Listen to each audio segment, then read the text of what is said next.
Good morning.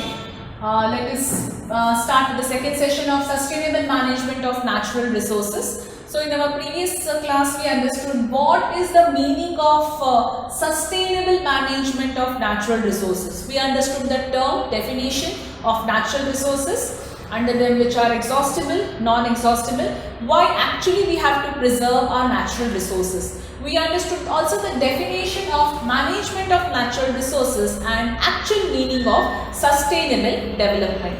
We also understood how to avoid wastage by understanding the 5 R's. We also understood about the Holy River Ganga, the Ganga Action Plan and the coliform bacteria found in the river. So in today's class we will understand what is forest and wildlife. So it is again a natural resource here. So when we talk about a forest, forests are actually termed as biodiversity hotspots, right? These hotspots are not the geothermal energy hotspots where we find the hot springs there, okay? That is different from this.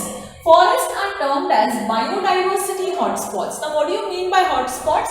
Hotspots meaning is the area which has a biological diversity. That means which has a large variety of living organisms in it. Both when we talk about living organisms, it is relating to flora and fauna in the forest. Now when we talk about the forest, we speak or we talk about one important word in the forest that is known as stakeholders. Now, who are the stakeholders or what do you mean by stakeholders?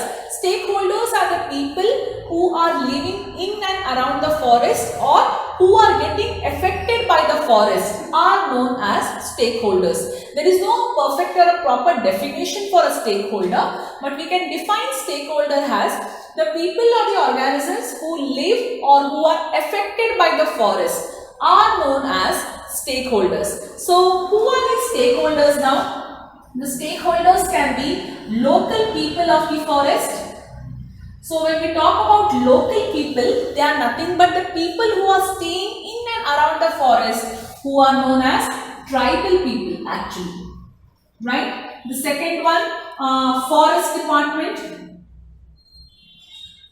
When we talk about forest department, of course, yes, it is a government organization body, right? Third one, industrialist,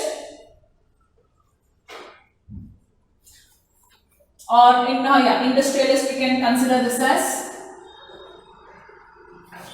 And fourth one, we can talk about enthusiast wildlife.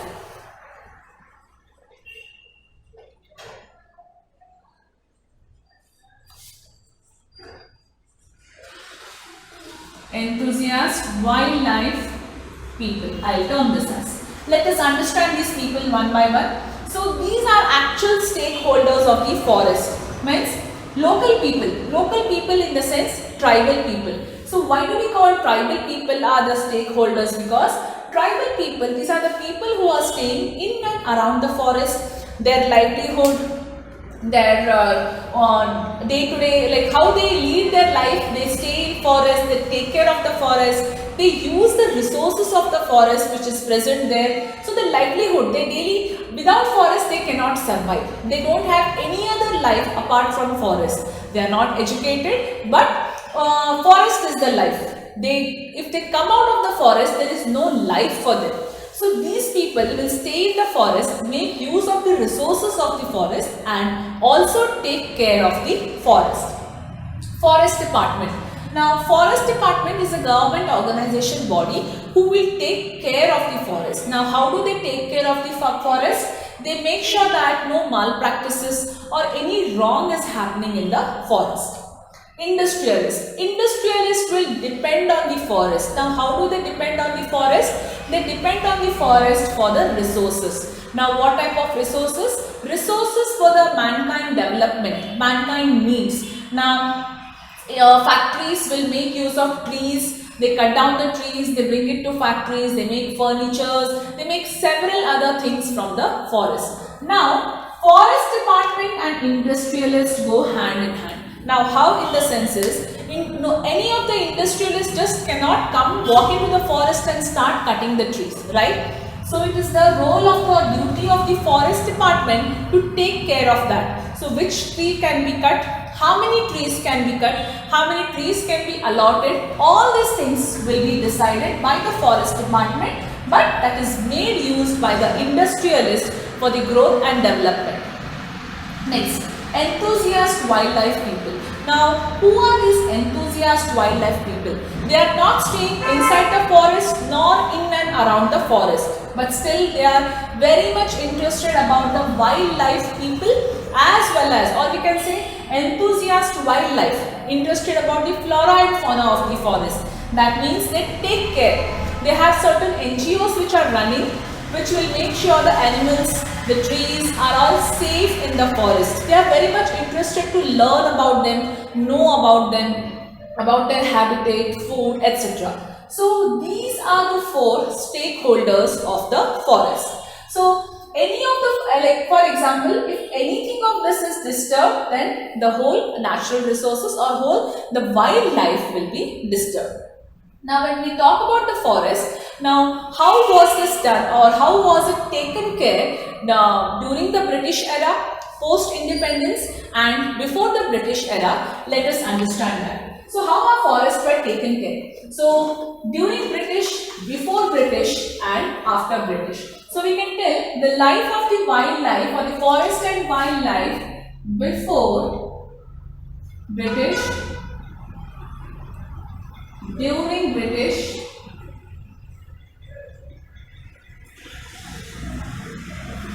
post-independence.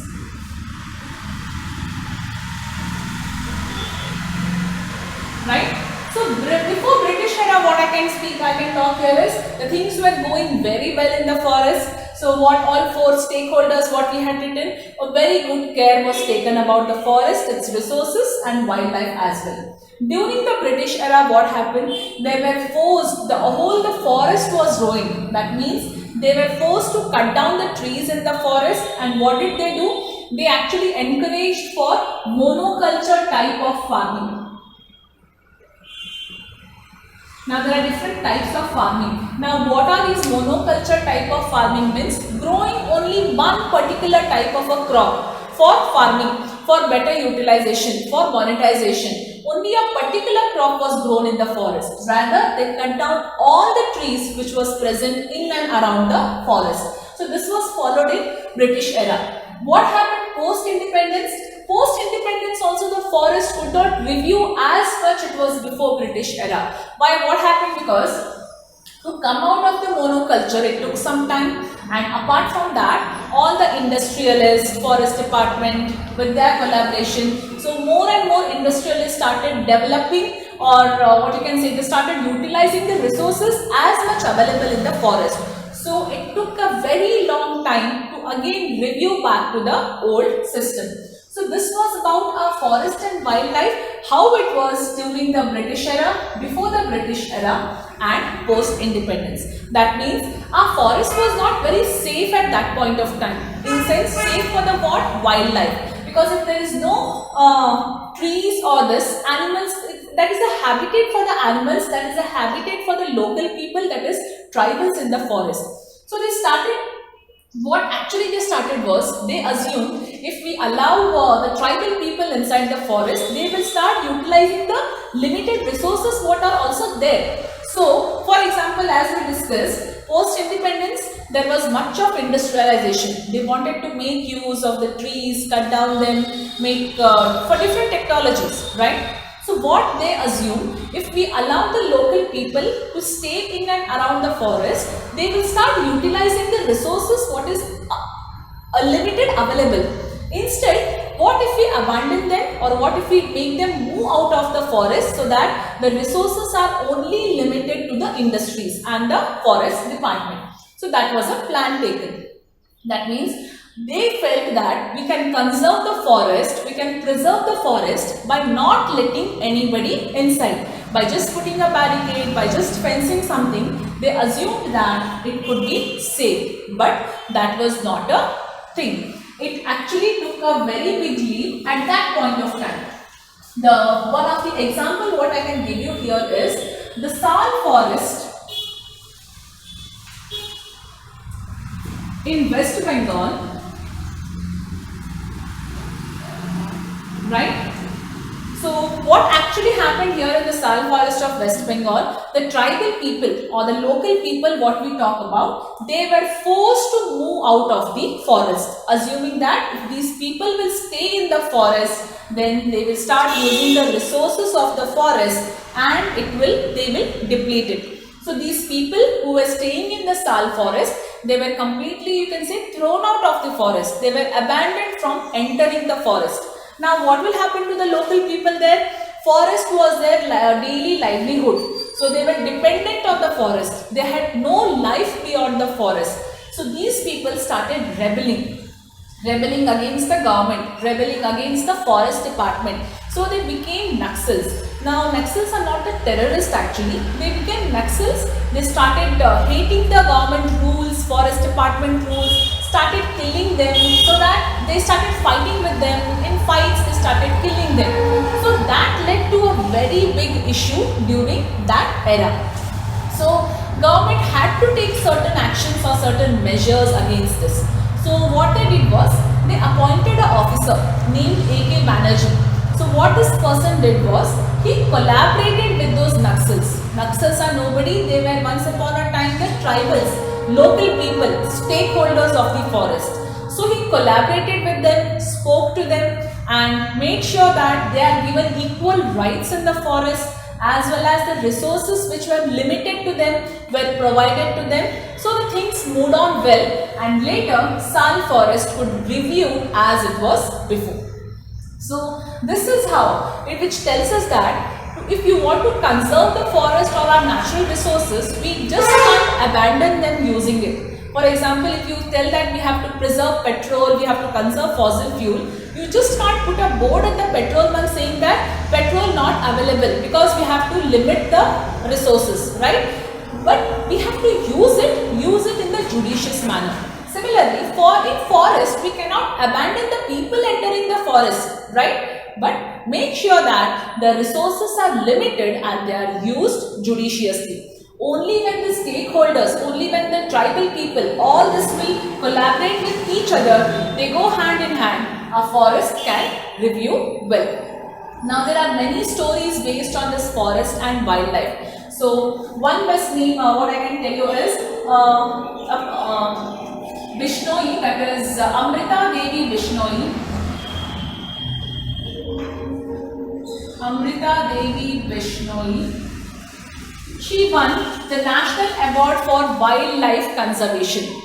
Now, National Award for what? Wildlife Conservation, because she lost her life along with around say about 363 people in a village called in Rajasthan, in a village called Khejrali village, which belongs to Jodhpur district.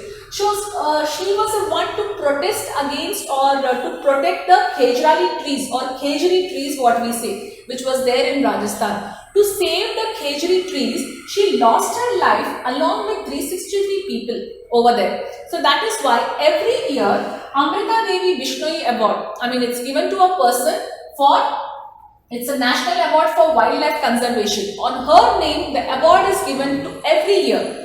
So one more instance what we all know is Chipko Andolan or Chipko movement. Now what does this Chipko movement tell us is, so in a village of a Gharewal village, or you can say a Gharewal district, where Sundarlal Bahuguna started this Chipko Andolan. What actually happened was, in a village one day when all the men had gone for work, only females were there, some contractors came to cut down the trees for industry's purpose. So these women did not allow them to cut the trees. So instead what they did, they just went and started hugging the trees. So each few women started hugging few trees. So all the trees were hugged by this female. So what happened was, once they were hugging the trees, nobody could come and cut down the tree, because if you are cutting the tree, you have to kill the people. So that is how the trees of the particular villages were saved. So that movement or that Andolan was called as, which was started by Sundarlal Bahuguna, what we call that as a Chipko movement or a Chipko Andolan movement. So these are the few things about our forest and wildlife, how to conserve it, rather not just to remove the people or abandon the people from entering the forest, but to use the resources judiciously. So in today's class, we saw about forest and wildlife, that is forest is a biodiversity hotspot. We understood about it. We understood certain facts about the forest and wildlife. We understood what are stakeholders and how stakeholders are so important for the forest and wildlife for their development. So in tomorrow's class, we will be studying about water for all. We require water. So what are the measures we have to make to preserve water, conserve water and use water judiciously, and also see that the water what we use it should be clean enough, right? So in any doubt in today's class, you can call on the same day of the video set.